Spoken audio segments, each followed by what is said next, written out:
New York, number 3. Right there. I don't have to tell you, if you even if you're not a Knicks fan, you probably know who that is. Considering you're watching the NBA, the '90s, right? Yeah. That guy Starks, right? Crazy. The dunk, like he went and oh geez, terminology of and the baseline, right? He dunked like he went over one person, he went over another, and dunked on another guy, 3 people or something like that. It was crazy.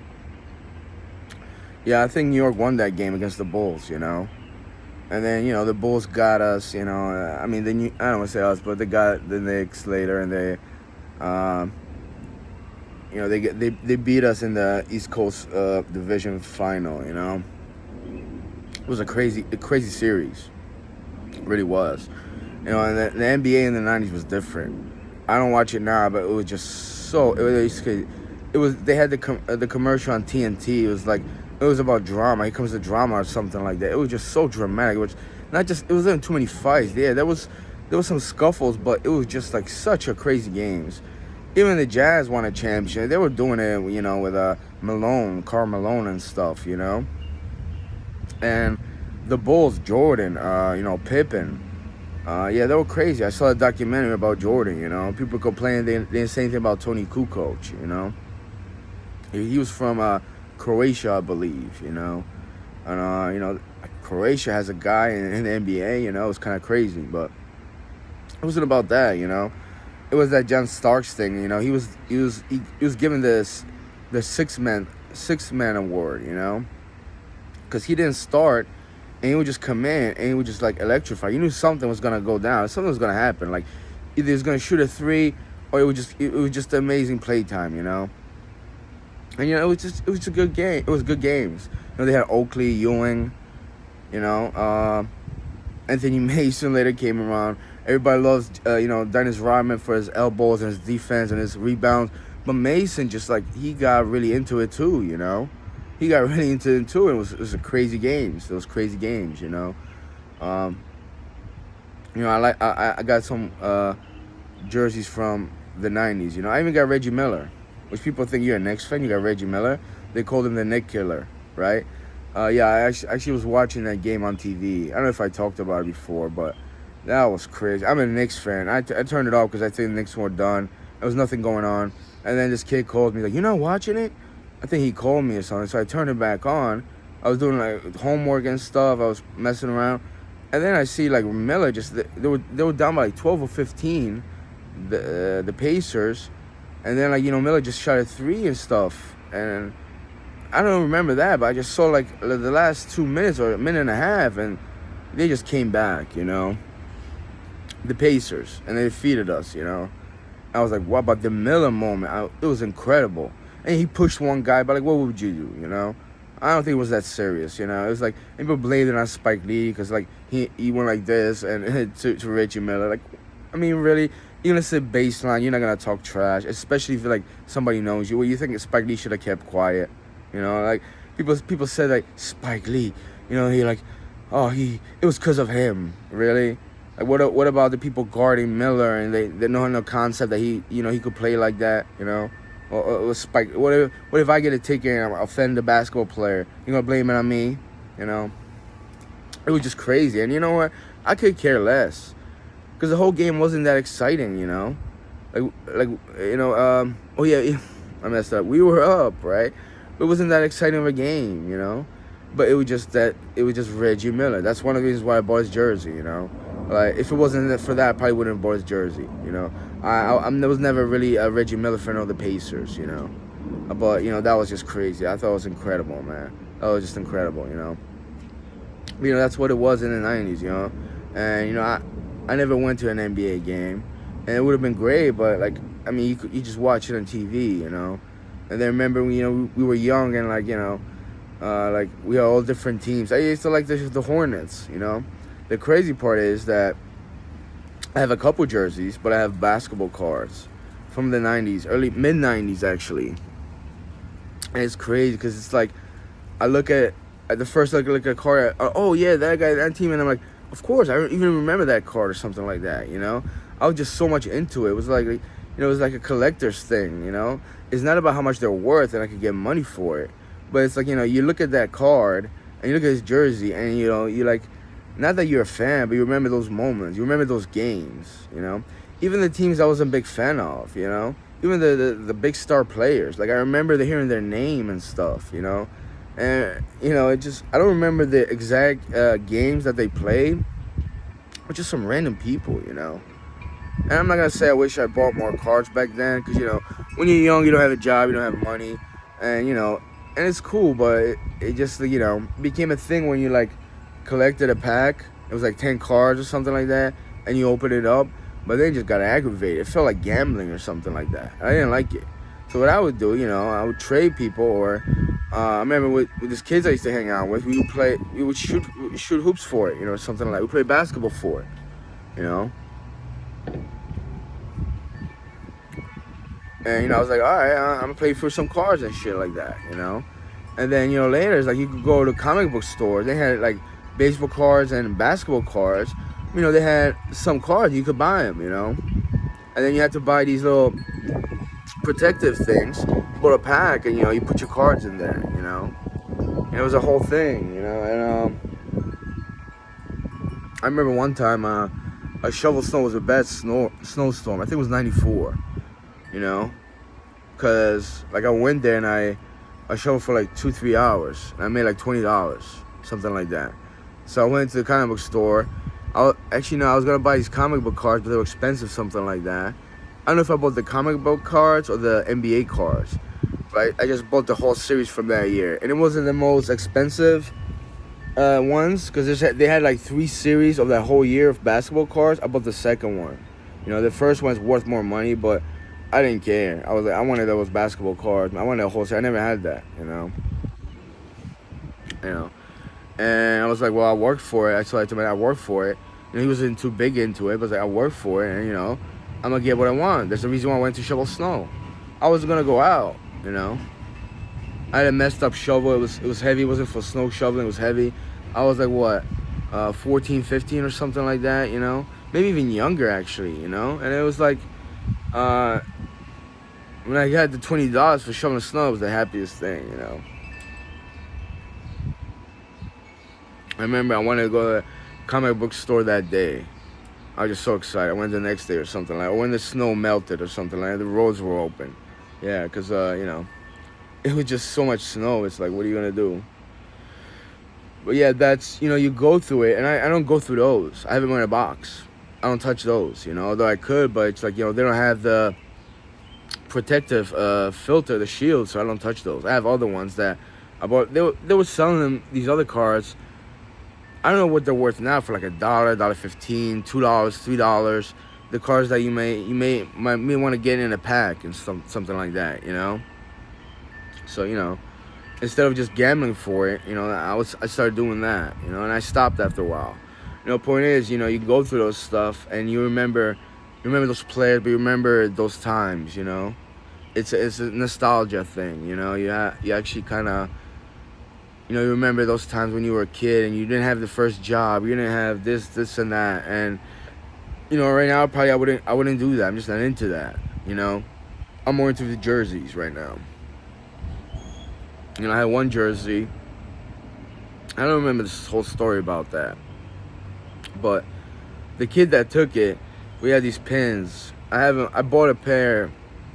It was these clothes drying pins. You had a line and you would put a pin on that. It was nobody had that anymore because they had dryers, right? I bought a pack of those just because it was like, wow, you know, I might need it for something. I think it's cool. But the kid that did that, I don't know if I told him to take that jersey because I didn't want anyone to have it, but it was just weird. He did the same thing with the pins. He put them together and he left them on this place in my backyard. So I know he's the one that took it, you know. You know, it's like, his name was Mario Tello, yeah, childhood friend. Later on, the jokes that he said, he said I'm so gay, this and that.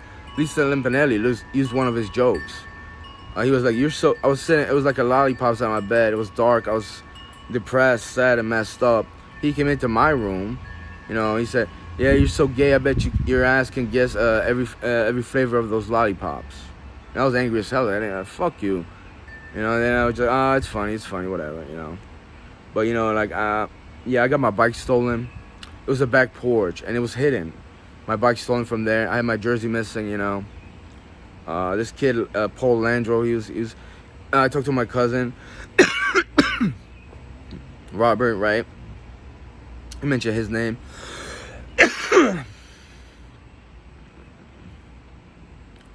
You know.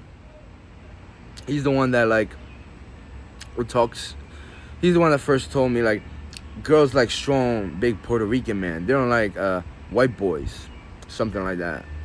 You know. And I was like, all right, fuck you, you fucking piece of shit. His brother Raymond over there, he could draw and stuff, but like, there was always drama. They were just arrogant. They hated me, you know? They fucking hated me.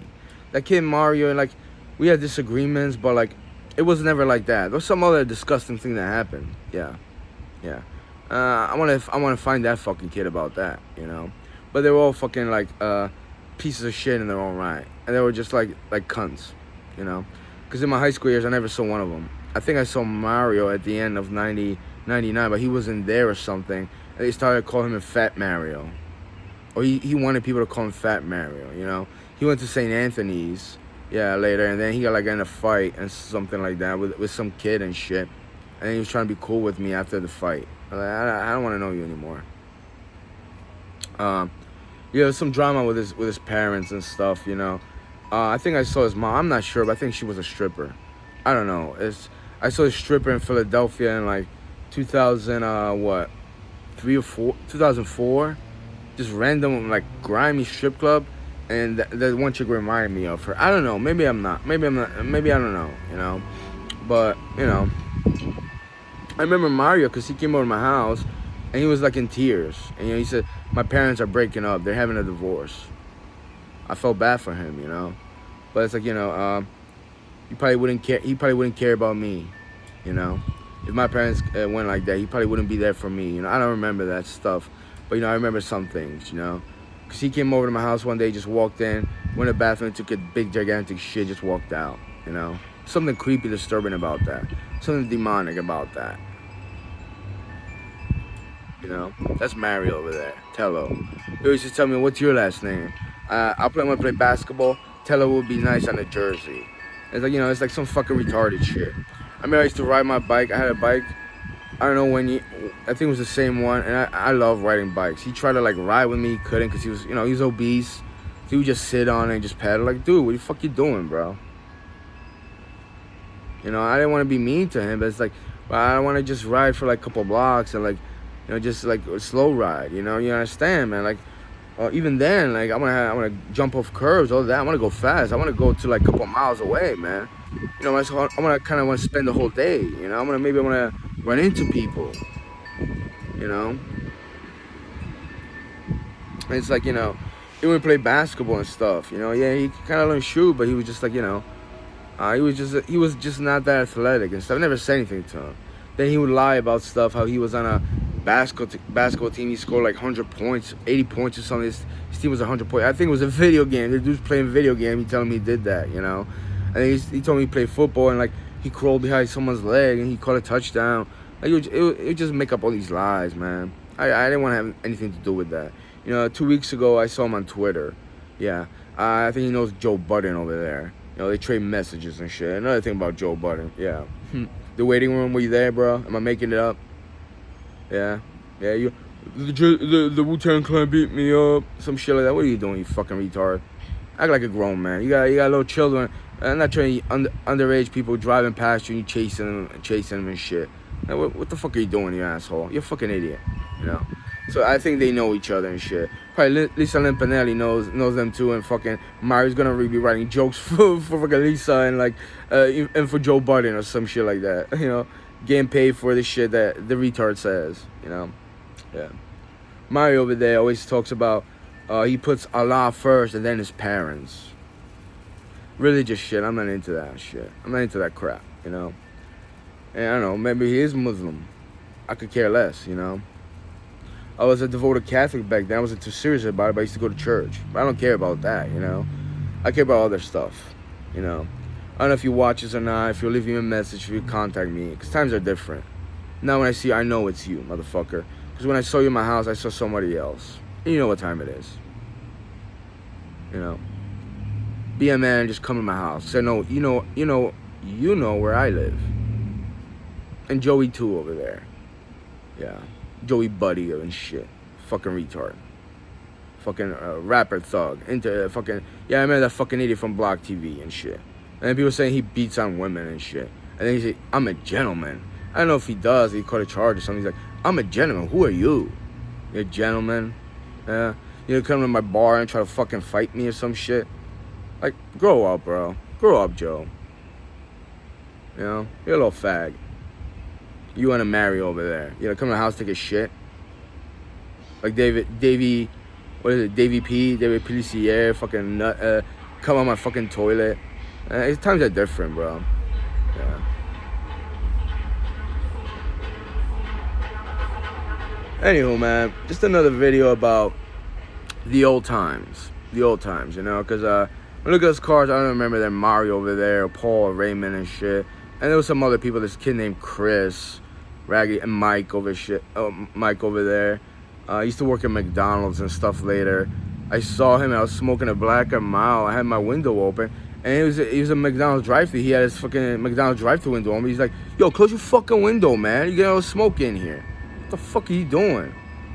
Like, you fucking faggot. I remember you from like fucking, when you trying to ride my dick over my bicycle, you wanted to like buy it and shit. You take it, you little piece of shit? You little punk? You little faggot?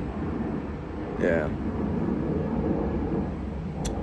I remember you motherfuckers taking my respect back, you hoes.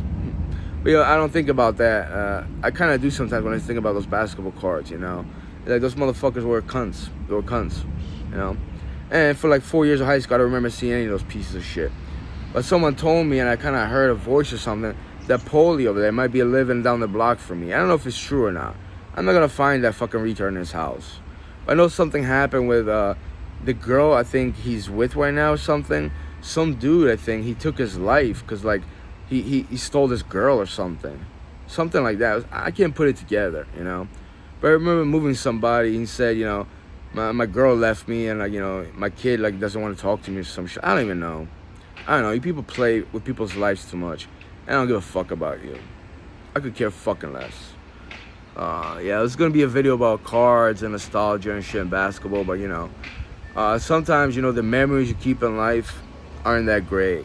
You know, overcoming them is just, you know, overcoming people. You know, if you could do that, maybe, you know, not you relive the past, but maybe, you know, you enjoy what you had, that the people that you thought were next to you, maybe they shouldn't have been there in the first place.